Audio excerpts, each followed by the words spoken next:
시청자 여러분 안녕하십니까. 아우얼픈 스토리 CK입니다. 오늘은 징병제와 모병제에 대해서 이야기해보려고 하는데요.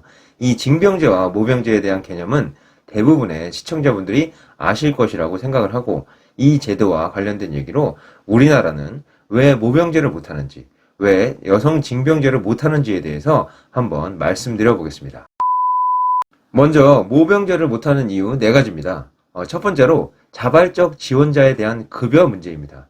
현재 2022년 기준 징병제의 병장 월급은 67만 100원입니다.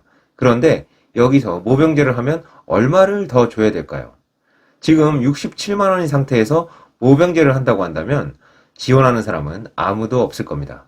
정말 최저시급으로 한 달에 받는 돈은 돼야 누군가는 지원할 거라 생각이 됩니다. 그리고 국방비 지출 면에서 현재 2022년 기준 병사들이 약 30만 명이니까 2등병 월급과 병장 월급을 평균치 내면 59만 원 정도 나오는데, 한 달에 1770억의 국방비가 지출된다고 볼 수 있고, 만약 이 30만 명이 모두 모병제로 전환하여 최저임금을 받는다고 하면 정말 3배 이상의 국방비가 급여로 나간다고 할 수 있겠습니다. 여러분들의 이해를 쉽게 하기 위해 약간 비현실적인 계산을 한번 해보았고요.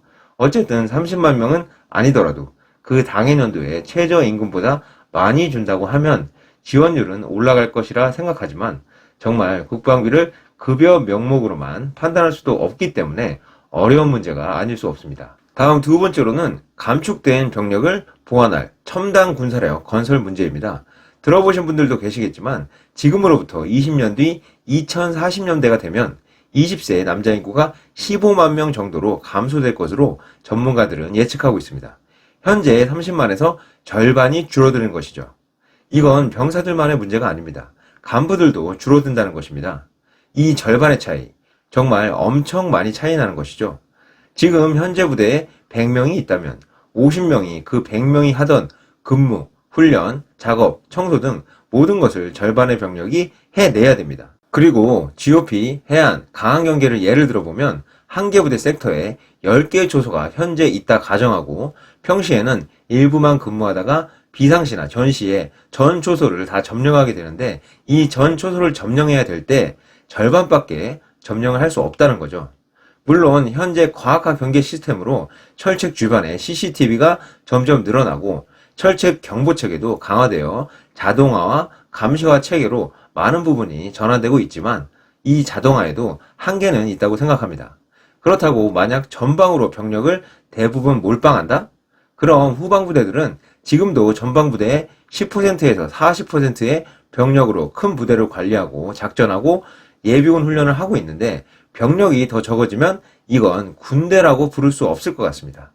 이런데 지금 모병제를 바로 실시한다면, 개인적인 생각이지만 현재로서는 지원율이 15만에도 턱없이 모자랄 것 같고, 그래서 무인체계, AI 로봇 등 여러 분야에서 개발이 이루어지고 있는데, 아무리 기술 개발 능력이 좋다고 해도 20년 뒤에 제대로 된 자동화 체계나 로봇이 있을까 의문입니다.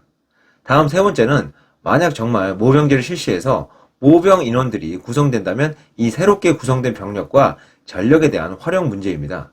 물론 모병제를 하겠다고 하면 단기간에 이루어지진 않고 시스템적으로든 물자 장비적으로든 사전 준비 작업들이 몇 년에 걸쳐 이루어진 뒤 시행되겠죠. 하지만 인원도 점점 줄고 있다는데 이 사전 작업도 단 몇 년으로 가능할까요? 적 규모에 대비하여 정해져 있는 부대 편제 인원, 편제 장비도 손봐야 될 것이고, 부대별 책임구역, 부대별 임무에 대해서도 재검토해봐야 될 거라 생각하고, 육군에 가장 많은 영향을 미치겠지만 공군, 해군, 해병대에도 이 새로운 인원들과 전력에 대한 대대적인 작전 계획의 수정이 필요할 것이라 생각이 됩니다. 다음 네 번째는 안정적 모병제 정착을 위한 국가의 재정적 뒷받침 문제입니다. 이 문제는 첫 번째 급여 문제와도 연관이 있는 사항인데요. 앞서 말씀드렸듯이 모병제를 하면 그만큼 인적 자원에 대한 비용과 방위력 개선을 위한 첨단 군사력 관련 비용이, 저도 전문가들의 얘기를 들어보면 지금보다 훨씬 많이 들 것으로 예상이 됩니다. 그럼 이런 사항들이 내년도 국가 예산을 편성할 때 정부 및 국회에서 충분히는 아니더라도 부족하지 않게 편성을 해줄 것인가? 물론 이런 상황은 국가적으로 모병제를 하겠다고 승인이 되었을 경우를 전제하고 말하는 것이기 때문에 어느 정도 타당한 금액을 편성하려고 하겠죠. 하지만 이런 전제를 깔기 전에 많은 국방 예산이 들어간다고 예측이 되면 정부나 국회에서도 쉽사리 모병제로 전환이 쉽지 않을 것입니다. 자, 이렇게 우리나라가 모병제를 못하는 이유 4가지 말씀드려봤고요. 그렇다면 점점 남성 인구가 줄어든다고 하는데 여성을 징병하면 안 되냐라고 일각에서는 말하기도 하는데요. 다음은 우리나라가 여성 징병제를 못하는 이유 3가지 말씀드려보겠습니다. 물론 부족한 병역 자원 보충과 양성평등 실현 면에서는 여성 징병제가 긍정적인 부분이 있지만 아닌 면으로는 첫 번째, 국가적으로 바라봤을 때 대외적으로 병력을 증강하려 한다는 오해를 양산할 수 있습니다. 우리 뉴스를 보고 있으면 종종 북한이 어디로 미사일을 쐈네, 미국이 무슨 무기를 개발했네, 일본이 자위대를 어디로 파견했네, 중국이 어쨌네 저쨌네 하며 주변국 및 영향력을 끼치는 나라들에 대한 대외적인 국가적인 정세를 민감하게 보도할 때가 있습니다.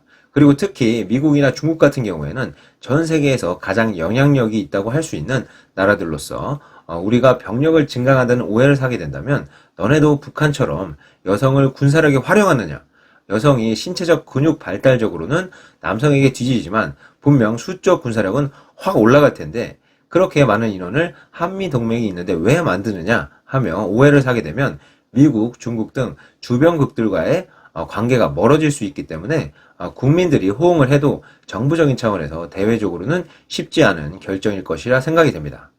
다음 2번째는 병역 자원의 과잉 공급 우려입니다. 이 문제는 정말 그럴 수 있습니다. 현재 우리나라 남녀 비율이 5대5 정도인데 앞서 말씀드린 2040년을 기준으로 하면 남자 15만, 여자도 15만이라고 했을 때 총 병력은 지금 현재 30만과 같아진다고 할 수 있겠지만 현재 남성이 점점 줄어든다는 가정하에 병력 감축에 대한 첨단 군사력 건설도 진행되고 있고 2040년이 되면 또 많이 진행되었을 텐데 그때 되면 30만까지의 병력은 필요 없을 것이라 생각됩니다. 하지만 여성도 징병제를 하기 때문에 누구는 군대 가고 누구는 안 갈 수 없잖아요. 그럼 여성도 다 가야 되는 겁니다.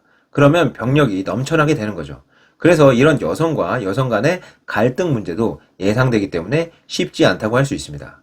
다음 3번째는 여성의 피해의식입니다. 물론 여성 본인이 군대 가고 싶다, 징병제를 하자라고 주장을 하는 여성분들도 꽤 있습니다. 하지만 안 그런 여성분들이 훨씬 많다는 거죠. 또 우리가 가끔 말도 안 되는 비교를 하는 남자는 군대, 여자는 출산을 같은 급으로 보는 어이없는 옛날 어르신들이 계십니다. 근데 이런 어이없는 비교에서 나온 얘기지만 여성이 징병되면 여성들은 군대도 가야 되고 출산도 해야 되고 참 20대, 30대 여성들의 경제적 손해와 기회비용의 감소가 이만저만이 아닐 것이라 예상이 됩니다. 이러면 여성들은 출산이야 어쩔 수 없는 신체 구조지만 군대는 지금 남성분들보다 더 시간 낭비, 쓸모없는 시간이라고 생각할 가능성이 훨씬 많습니다. 그렇기 때문에 이런 여성들의 생각에서도 여성 징병제는 쉽지 않을 거라 생각합니다. 자, 이렇게 모병제와 여성 징병제에 대해서 국방부 자료를 기초로 한번 말씀드려 보았습니다. 아마 입대 예정자분들이든 현역 및 전역자 선배님들도 많은 의견과 생각들이 있으실 것이고 찬반이 있으실 겁니다. 하지만 길이 어디로 가든 최종 우리의 목표는 똑같습니다. 튼튼한 국방 태세 확립이죠. 모병제를 하든 여성 징병제를 하든 지금처럼 평생 하든 국방력에 문제만 없고 더 올라갈 수만 있다면 어떤 제도의 도입이든 준비해서 시행해야 한다고 봅니다. 하지만 팩트는 현재 심각한 저출산으로 인구는 줄고 있고 점점 고령화가 가속화되고 있고 각 나라가 최첨단을 넘어서서 우주로 진출하려는 움직임도 보이고 있습니다. 이런 2가지만을 두고 봤을 때도 시대마다의 트렌드는 한시가 다르게 급격하게 변모하고 있다고 할 수 있습니다. 이런 세계적인 트렌드에 우리나라도 속도를 늦추지 말고 나아가야 한다고 생각을 하고 그러기 위해서는 국민의 의식을 반영한 현명한 제도가 필요하다고 생각합니다. 앞서 말씀드린 모병제, 여성 징병제 같은 문제도 계획은 정부가 짜겠지만 결과적으로 결정은 국민이 하는 것이기 때문에 우리 국민들도 국방에 대해서 관심을 잃지 말고 조금은 평소에 알아야 한다고 생각을 합니다. 그래서 평소에도 국방에 대한 관심 가져주시길 바라며 자, 그럼 우리나라의 튼튼한 국방 안보가 언제나 지속되길 바라면서 오늘 저의 영상은 여기서 마치도록 하겠습니다. 끝까지 시청해주셔서 감사하고요. 다음 시간에 또 도움이 되는 영상으로 찾아뵙겠습니다. 감사합니다. GK!